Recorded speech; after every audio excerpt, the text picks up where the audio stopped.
ready, Jane? I'm ready. Okay. 응답하라 여친. Go to the into the 실. 박 to the 경 to the 주. We have a little bit of a different setup this episode. Yes. Because we have our first in-studio guest. Ellen, do you want to introduce her? And might I just say, we once promised our listeners a Netflix star. We sure did. A live show with a Yes. Netflix star. And, that fell through because it wasn't really a Netflix star. It was more like a reality star. And was it really a star if you don't get picked to be the winner? James We're like, still Ellen, sour let's move about it it. along. Yeah. But we have a true Netflix Yes. star of a show. Mm-hmm. And she is here in the studio with us. And we are so honored. Kimi! Yay! Rutledge! Did I say that right? Yes. Yes. Kimi Rutledge. And you may Yes. know her from the recent Netflix series. Breakout show. Yes. Obliterated. Yes. Thanks for having me. Yes, thanks for being here. Well, I didn't know that you were local. Yeah.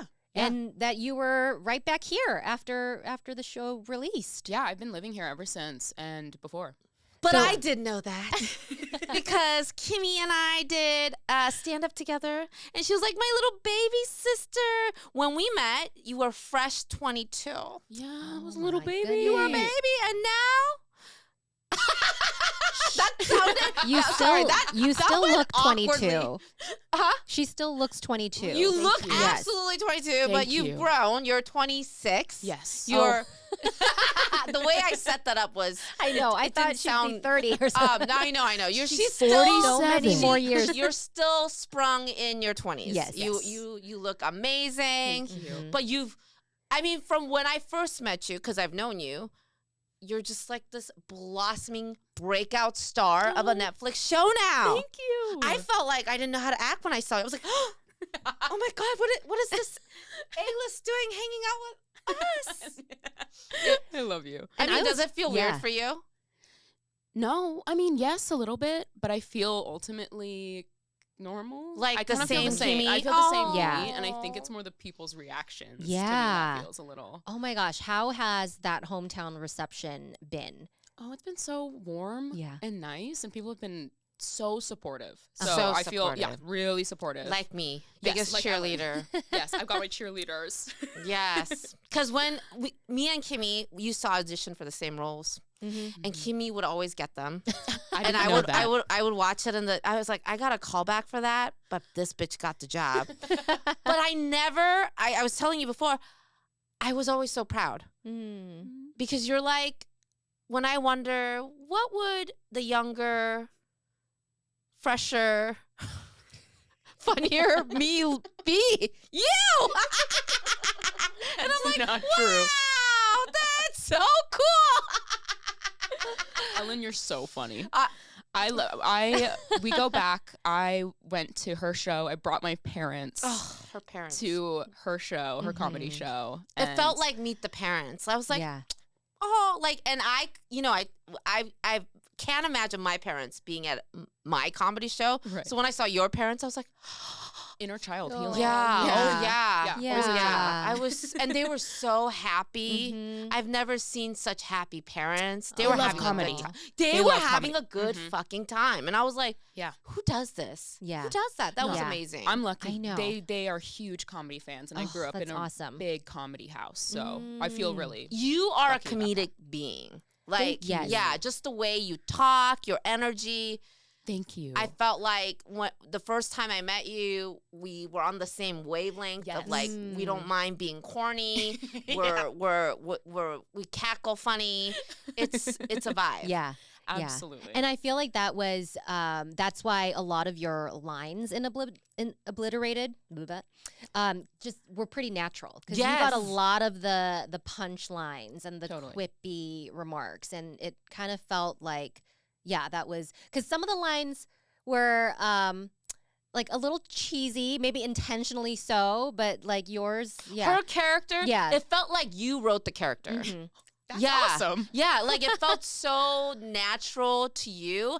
And you know, Kimmy, you were amongst like I recognize faces a lot. And all the people on that show, I've seen them all. Like I saw that the guy that is the bomb C. Thomas Howell. Yeah, he was in what's that? Criminal Minds, and he was like one of the biggest villains in Criminal Minds. I was like, oh my God, I can play so. They've been in the business for years, and you're hanging out with veterans of like that have been in the game for so long. Did you feel a little like pressure? Oh, absolutely. Oh, yeah, I would imagine. I came onto that set definitely the rookie, and I felt like, okay, I have a lot to prove. I don't want Netflix to regret You this held decision. your own. Yes. You fit Thank the you. role like a glove. Thank you. When you read the role, I mean, what made you go for it? Mhm. And then as you were in it, did you feel like, okay, this is like I can embody this role? Yeah, I think what made me go for it was the audition scenes were so fun. And normally, not to shade any other type of genre, but normally the auditions we get are in a boardroom or, you know, it's a crime procedural. So it's kind of... It's very stiff. It's hard to imagine. It's like corporate commercials in Yeah. Seattle area. That's a lot of the work that comes in. Exactly. So I think this was so crazy and so comedic and so balls to the wall that I thought, oh, this would be so fun to shoot, because really my number one priority is to have fun.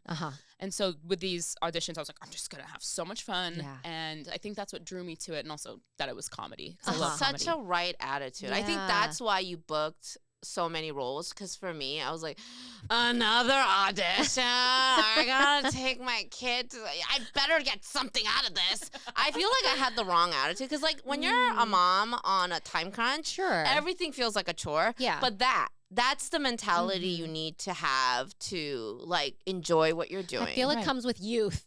Don't you think? It's I don't have you. Well, it's definitely a privilege, I think, to have that attitude, and I know it's hard to maintain, but it's definitely, I feel privileged that I have a good family and I have a good life, so I can afford to. It fosters the freedom to be creative, to have fun, and it's so refreshing to hear that coming from an Asian American woman, because so many times we hear the stories of like not getting that kind of upbringing. Yeah. So it's nice to see and hear your story where you're like, I had that. Yeah. And it's like kind of like a case study of look what happens when you have that. You're what happens when parenting goes well. No, I have to shout out my parents, because they definitely fostered like an artistic, creative environment. And they were the so minute I supportive. met them, I could feel that. And the fact that they would come with you to a comedy show, they were just like they felt like friends almost. Like, oh my God, I can't believe she's doing this. I was like, I can't believe you're here. But that was beautiful to see. Yeah. Oh, yeah. Tell us about the show, the premise of the show, and then your character. Yeah, so the premise of the show is basically a team, a special forces team of the top of each sort of different, like NSA, I'm part of the NSA, SEALs, etc., are coming together to try to find and deactivate a nuclear bomb that has been planted under Las Vegas. In a nutshell. They think they found it, and then they celebrate. They're all intoxicated. A bunch of drama goes down, realize it's actually a fake nuke, and they have to go find the new one in 8 hours. Oh my goodness. So the entire first season kind of unravels in those 8 hours. Yes. Yeah. So it's the like same night. You have to go, it's hangover, but you have to go find a nuke. Yeah, Yeah. Exactly. Yeah. They say it's hangover meets 24. So Yeah. it's like, Oh, in that's a 24, good one. Yeah. And I think what was so funny was that the stakes are so high and you guys are all so high or like under the influence, and then different things start to happen because different things kick in. Yeah. Yeah.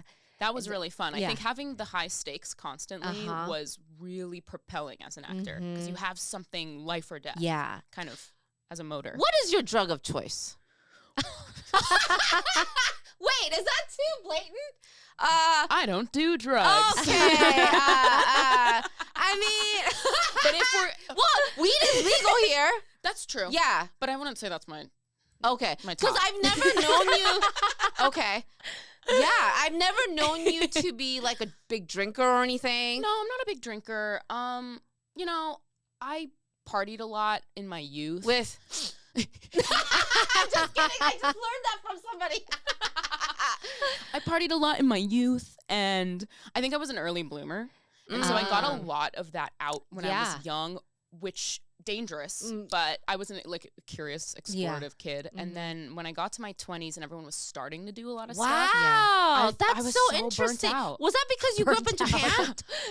Well, I was only there till I was 5. It was mostly, I think it was the circles I ran in. We just went to music festivals. We just did a lot of partying, a lot of raves. Yeah. I just burnt out quickly. And so when I was in my 20s, I thought, I was kind of had this mindset of, okay, I'm just going to grind. I'm just going to work. Oh, because wow. I just didn't. You already got it. Okay, so there's another, I'm taking notes, you know, because Start your kids on drugs early. Is that what? No? Okay. Early exposure. Let them well, we're part of the explore. millennial, we talk about this a lot, of Yeah. the dare generation, Right. Just say no. And so, I don't know how well that's worked. No, I think for me, it was always if I was ever going to use drugs, it had to. I mean, I really had this mentality of I better know all about the drug. It better be tested. It better be, right. I better know who I'm getting. Like, there was a lot You're of very safety. thorough. Yes. It was very thorough. No, you always struck me as a very thorough person. Yeah. And one of the things that I knew you did well was that you fucking memorized the shit out of those scripts, right? Like, you are a nerd. Yeah, I'm a nerd. very Yeah. technical. I mean, Yes. very in line almost with the character that you play Yes, on the show. Definitely very nerdy. Yes. Yeah. Yes. Hot nerd, though. Hot. Thank you. There's like the Revenge Yes. of the Nerds I mean, nerd. yeah. And then there's like the Now nerd, Yeah. which is like hot. Yes, Yeah. yes. You're the hot nerd. Thank you. Yes. I used to not be. I used to just be the nerd, so it's refreshing to hear. Thank you. Yeah. What is that like? Because you know that. Yeah. You were the nerd. I was the like nerd. the actual nerd. Yes. And now you feel like the hot nerd. What is that It's like like? a superpower, Yeah. probably. I think there's always that, and I don't know what you guys looked like when you were kids, but I always feel like I was nerd too. I was a complete nerd. Yeah. okay. I because- wore hand-me-downs. People thought I was a boy because I had a bowl cut. I was the loser kid. So I feel like that always is in the back. It's in the, Yeah. that's what I'm saying. Yeah. It feels like there's always that inner child. You Yes. always feel like like her. Yeah. Yeah. So you might look in the mirror and be like, oh, I'm beautiful, right? But then there's that little voice. Oh my gosh, that's at 40 fucking 2. I'm like, yeah. hey, I don't look that bad. It's so sad. Like, I don't think I'm ever pretty or anything, but I'm like, maybe I'm okay. Like, and that's sad, right? Kind of. But it's so common.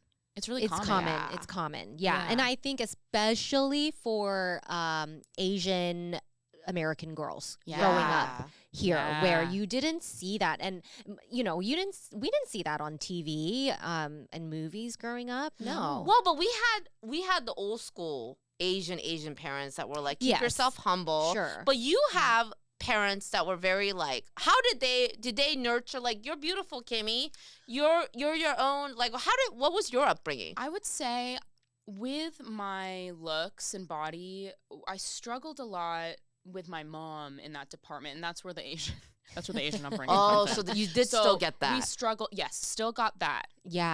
But in what way? Mostly, I think it was keeping up appearances. Oh, it was okay. like, hey, stop, you're gonna get Yeah. like kind of Act, a little bit of yeah. a policing. Yeah, which I yeah. think is Self-control, So, yeah, yeah. a little bit. And I think that leaked into sort of, and it wasn't. I'm not just blaming my mom, but I think there was a whole culture behind Yes. that. Of course, Yeah. yeah. And it's just so common. And so I think we were coming from Japan, and so a lot of these attitudes I think she was bringing straight from Japan. And I had to keep reminding her, we're in America, Mom. Like, Yeah. I can, Yeah. I Let think- me live. But Yeah. I know that she was just projecting like a self-image Sure. onto us. Yeah. So she was like, I know that she was thinking, what are people going to think if you start to let yourself go about me as a mother? So I know now Yes. that it wasn't really about me. It was Yeah. more No, like it, just Right. wanting to be a good mom. Yeah. And feeling Right. pressure. And Yeah. so I totally forgive her for any of that. But I definitely felt this pressure. I think even at school, kids are just mean. Right. And Did you get bullied? I did a little bit. Yeah. Not like head in the toilet bully. No. But, Yeah. but I just same.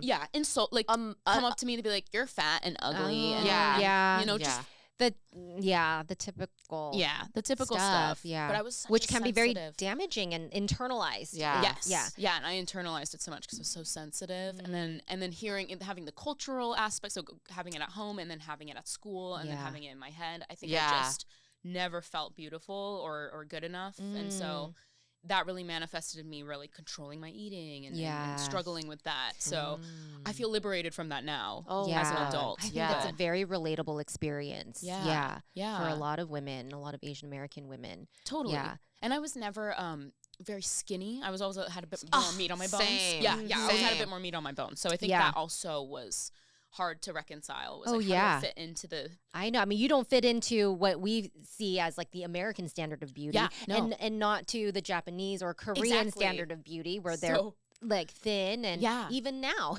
even now. Yeah, if you go to Korea now, you're like, well, you're kind of fat there, but here you're not really exactly skinny. Yeah, right. It's like that whole, you never feel like you fit in or belong anywhere. And that's sort of our existence that we talk about so much in America. Like, you're not really American, are you? Like, that concept follows us. Even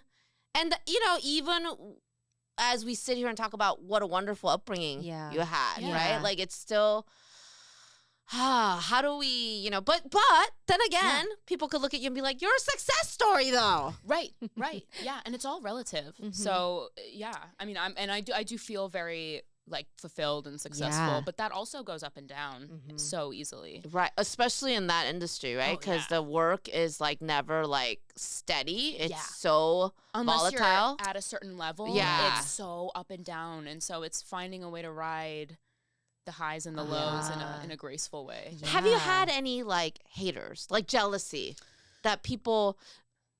Oh, that's a good question. Not to my face. But you felt it? I think, I mean, I've had people make comments that I felt, one of my mantras is, don't take anything personally. Yeah, that's a good one. Yeah, I say that to myself all the time. You have to easier remind said it. than It's done. so... I take everything personally. It's hard not to. It's hard not to. But there are a lot of things where I think someone said something and it could come off a certain way, and I think, what did they say? Tell us, Kimi. I don't even really know exactly. But what was the gist? But there's some people sort of attributing my success to other things, or fuck them. Kind of not knowing. How I would hard tell I work. you. I knew you were a hard worker. I knew you were working your ass off. I knew you were explosively creative. Thank you. And I knew that about you. You had abundance and energy, which is why I can truly look at you and be like, that bitch deserves it. Like I truly never felt jealous towards you because I knew you were working your butt off. And so for if you ever hear that, you should have that me saying that in your head. Fuck him. Yeah, because you worked your ass off. I always knew to be doing something like that thing, what is it, 48-hour filming in Seattle, that thing. Like you were always working. I think I have some control issues, so I think constantly training. Well, we found out that we're both the eldest. Yes. Of three. So, we've had to play that role. It comes very naturally to us. Absolutely. Yeah. And so I think that is a way for me, like constantly working, constantly training. It gives me a semblance of control when everything else feels so out of my control. That's key. Semblance of control, right? Wow. Yeah. See, I just give up. I'm like, you're doing great. Yeah. I would rather just take a nap right now. And oh my God, my house is a disaster. Yeah. But I'm like, you know what? I'm keeping the children alive. Yeah. I'm trying to learn how to do more of that. That's exactly what I say every time this comes up, and it's like the difference is you're able to take that nap, and I'm up. I might be in bed, but I'm thinking like I too am in bed, and I can't actually sleep. That's because that's anxiety. All right, but you both. I will tell you this because she says this to me all the time. You both are so, as your elder. As your auntie, I think you both are so two people that I am so very proud of, and it's so wonderful to see. And I've always felt like if I could tell a younger me to just you're enough. Mm. You're enough. You get to relax. I love it. You're enough. Yeah. That's what I would tell me. And I'm sure you would tell that to yourselves too. Yeah. And 100%. it's so simple, but we're so hard, especially Asian American women. I feel like, God, that feeling of honoring our culture and fitting in, finding the balance with American culture and not being minimized. Yeah. It's such a balance. It is. Did you take with you any of that like internalized feeling like, oh, I have to represent, or Yeah, you did? definitely. I think that's always sort of running in the back of my mind. And I think it's a privilege for, let's say, like a white actor or actress to not have to have that And Yeah. just sort of focus their on the back. craft. Yeah, and I think, and I can't speak for all actors of color, but it does feel like you inherently are representing Yeah. in some way, whether you want to or not. Right. And I want to, but you don't have a choice. So Right. you have to always be thinking about And some that. people don't, and that should be fine. Right? Yeah, some people But- don't. Yeah. Yeah. So I always felt really tied to my culture. I always felt like that was really intrinsically part of who Yeah. I am. Yes. So it didn't feel like something I could divorce from. Yeah. So I was always happy to be Asian American. I always felt proud of that. Yes. And you always made that, like, I mean, like, I could sense that in you. Yeah. You're fluent in Japanese, yeah? My Japanese is so rusty. But yeah, I grew up speaking it, and From what I know, I remember you being fluent, I thought. But don't test me. It's so how rusty. could I? Right. We're Koreans that didn't learn Japanese. But no, I sensed that about you. Your culture was such a part of you. Oh, totally. So, but some people don't know right off the bat that you're Asian American. No, they usually think I'm some other race. Yeah. I've gotten a lot of different ethnicities. And if we're gonna be like, in the industry, you're sort of the golden ticket because you're ethnically ambiguous. Right. That's right. But what's interesting is a lot of the roles I would go out for that were specified for Asians or ethnically ambiguous, I would watch them later and went to a white girl.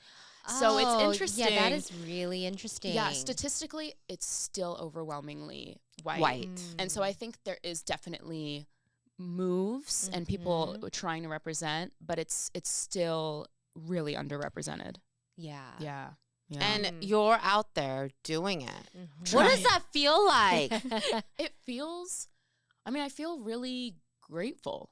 I feel really grateful that I get to be doing this. That And is the right I attitude. know, that's so yeah. great Yeah. to hear. Yeah. What, if anything, was like the most challenging part of doing the show and That's a this good gig? question. I think the hardest part, honestly, was not necessarily the work itself, because I was so gung-ho about doing it, and I don't think I had any self-consciousness yet. I think the hardest part was actually, so for the role, I really wanted to physically show insecurity. And so I slouched a lot on purpose. I kind of made myself look homely as much as I could. I did not want to be like, it doesn't make sense for the character. Yeah. So I was slouching a lot and kind of going small.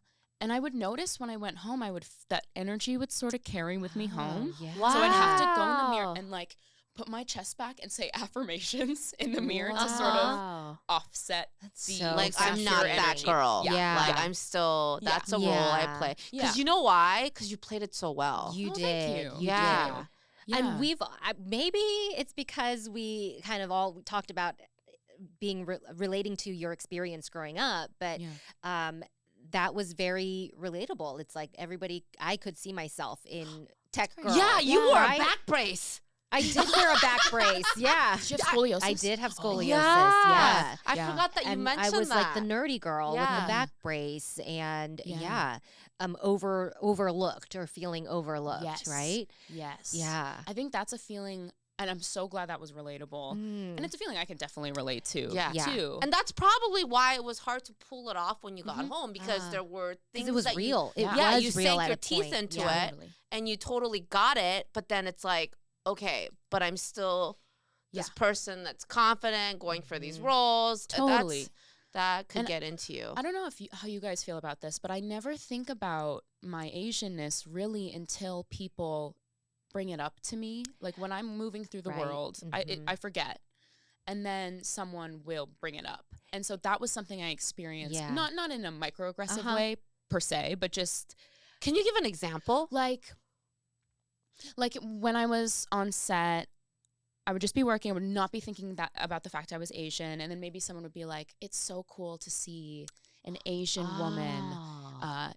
succeeding in the industry. Uh-huh. And it's a nice sentiment. So it's Right, not even racist or Right. microaggressive. But then I would suddenly be like, oh, right, everyone sees me as the Asian girl on set. That's so Instead of- interesting. Instead of, Kimmy, yeah. yeah. I feel sort of the opposite. I feel like I'm the Asian girl. Like in my head. Yeah. Like I'm Asian. I think also because I'm thinking in Korean. Yeah. Makes sense. So then I'm like, sometimes I snap out of it. I'm like, Totally. oh, like there will be something that happens Mhm. and only a Korean word like fits exactly what that mood is. I can't find an English word, but I'm like, Yes. 지랄하네. Like in my mind, I'm like, this fucker, right? Yeah. But in Korean, it's like so satisfying. Yeah. And then I'm like, oh, white people. that totally makes sense though, because also you're branding Yeah. and it's really on the mind. And I think a lot of Yeah. times when I'm in industry spaces, it's so overwhelmingly Mhm. white. Uh-huh. And so then I almost forget, but then I remember once But people it's bring it yeah. up. but you are half Asian, half white, Exactly. right? Like Yeah. it's so interesting that in the white space, your whiteness is overlooked. Yes. Mhm. And Well, then- and I know this is like a very, very like thing that's talked about in the mixed people Yes. community. But Yeah. where do you feel more at home? Mm, Is that that's a good thing? question. That is a great question. I mean, I think I feel much more comfortable when there are people of color Yeah. around. I Yeah. think especially Asians, and I think half Asians. I mean, I feel comfortable around everyone, so it's not like I'm stiff Yeah. and all, but I think I am less likely to run into those kind of comments around Right, other right. Asians. Yeah. Right. Yeah. And that can be You'll come uncomfortable. across that in the all white space, more predominantly white space. Yes. You don't feel Yeah. like othered No, yeah. in a BIPOC space. Yeah. Mm-hmm. But there have been times where I think when I was young and I would be in primarily Asian, and like a lot of my friend groups were Asian, and I was the white girl of the Asians. So Sure. I And kind I of think felt- that is very, And that's more a common when thing. you're young Totally. because kids are learning Yeah. the world and society and it's like they could see the difference Yeah, and the exactly. similarity also, but there's like And I definitely benefit too from being half white, so that Right. there's some colorism there too, where Mhm. I have to be aware of like me being half white in the industry is not as hard as being full Asian. Oh, yeah. So I have Yeah. privilege. So that's something I'm also hyper aware Uh-huh. of. Is like, okay, I have privilege in the sense that I'm mixed, Uh-huh. and it's all relative. But I feel so much gratitude for people in the entertainment industry who are of mixed heritage when they identify Yeah. with Yeah. the Asian part and Totally. and it's like it's for me it's really refreshing Yeah. to see I mean, it's because so it important. must be so easy to not do that Yeah. and just I think it would be especially if you're white passing, right? Exactly. I think it would be impossible for me because, I mean, luckily I was raised really biculturally. Yeah. And so a lot of these things, kind of like what you were saying with having a Korean word, there would be moments like that where I'm like, what's the word for that in English? Like there's Yeah. so many Yeah. intrinsically Asian things that I grew up with, and it's something I cannot separate from Yeah. myself. Right. And so it's something that feels almost like I didn't label it as Mhm. Asian. It just is what it is. Yeah. Yeah. And so then I started to label it once people were like, "What are you eating?" Or like, "What is that?" And then I'm like, Yeah. "Oh, right, that's not an American." Yeah. So then I think I started to become more aware of, oh, this is Asian Mhm. versus Yeah. this is what my family does. This is what we grew up with. Uh-huh. Yeah, Yeah. That's fascinating. yeah. What was the most fun thing of being on that show? Like the funnest moment, Oh my! the best moment. I mean, every day we would be shooting. I mean, you've seen some of the Yeah. crazy sets. Yeah. That looked like a party set. It was a party. Yeah. It felt like summer camp. Oh, I whole love time. that. Yeah. What I a dream imagine you were job. probably wiped out every day. Oh my! Like- we had some shoots for episode 4, we were in the desert, and it was a week of overnight shoots in the desert, and it got really cold in the desert, and I'm falling a lot because I'm clumsy, and so we would get back and it would be 6 a.m. and I would, after 12 hours of shooting, and I would just soak in the bath. Wow. And it would just be covered in bruises and just so exhausted. It was very But it was so physical. fun. Very physical. Yeah, the desert scenes were very physical. Very physical. Yeah. Yeah. So I think a lot of my background in dance and gymnastics and martial arts actually really helped. It's funny because I never fight in the show. I'm always flailing. But I weirdly think that helped with that physicality. Yeah. I could totally see that. Yeah. And comedic acting is what you wanted to get into, right? Yeah. And I love all acting, but eventually I would love to do just like a plethora of different roles. Yeah. I love acting. And I love drama too. But I think I knew comedy was my foot in the door. Yeah. It was what You're a set me apart. comedic being. Yeah. And I think that felt like my bread and butter. Yeah. So I knew that would probably be my entry. And I think comedy is necessary also for drama. So I think, yes, absolutely. Yeah. I think you see more actors that started out in comedy, like Jim Carrey. He started out in comedy, but like he could adjust more to drama. Yes. Whereas when someone is a dramatic actor, I think it's harder to go into comedy. Yeah, I agree. Comedy lends itself because at the core of comedy is tragedy. It is. Yes. Thank you for saying that. And you cannot. So a lot of comedians, we start because we're trying to find a way to survive our pain, right? Yeah. And so that's where comedy comes from. And when you recognize that, then you know, I think it's harder to see like dramatic actors trying to get into comedy, in my opinion. Right. Yeah. Comedy is really earnest. And I think that was very vulnerable. Is very vulnerable. Yeah, very vulnerable. And I think I've always been so down to use my whole body. So physical comedy and the height of my emotions and lean into, like you were saying, comedy is tragedy. So really leaning into. Yeah. And I think that the character I played, Maya, she's so earnest and she feels her feelings so much and she can't hide them. Almost like a baby learning how to express herself. And that was something that I think that's why she could be comedic, is because she's so earnest. She's so just. Yes. It's funnier when you're, just committing to the reality of it versus trying to be funny. Yeah. Yeah. And you, I think have been successful because you, from what I know about you, even though we didn't like have long conversations or anything like that, I always sensed that you were the kind of person that just threw yourself whole into whatever you were doing, like auditioning or doing stand-up. You were like, I'm gonna go for it. And I think that has gotten you so far. And it's so nice to see good shit happen to good people. Thank you. I appreciate like that. It's not all villain stories in Hollywood, y'all. We can have like stars that are good people. Well, like we were talking before we started recording, but going on along the lines of how you kind of went all in, full commitment.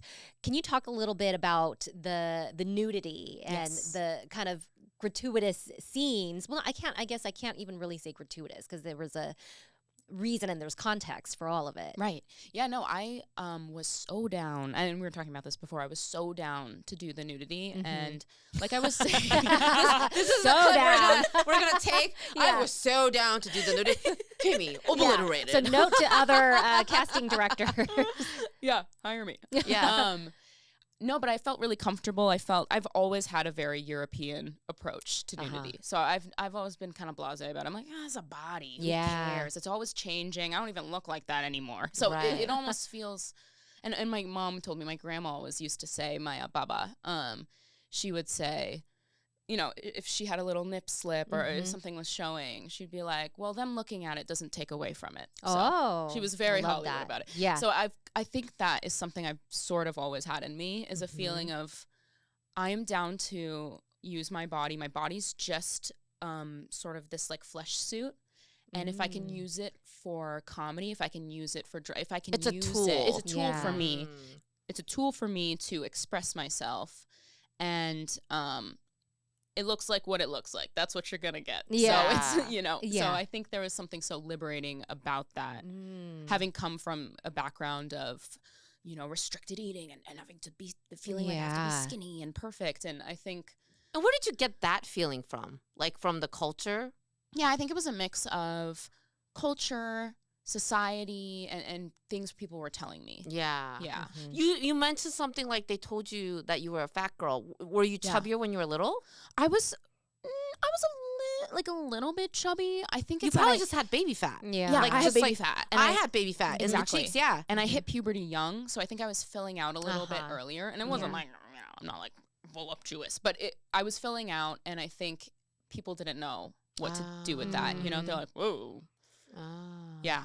And did you have a watch party were you watching with your friends or watching with your family? I've seen a few episodes with my family. Yeah. And I watched it with the cast. Okay. But yeah.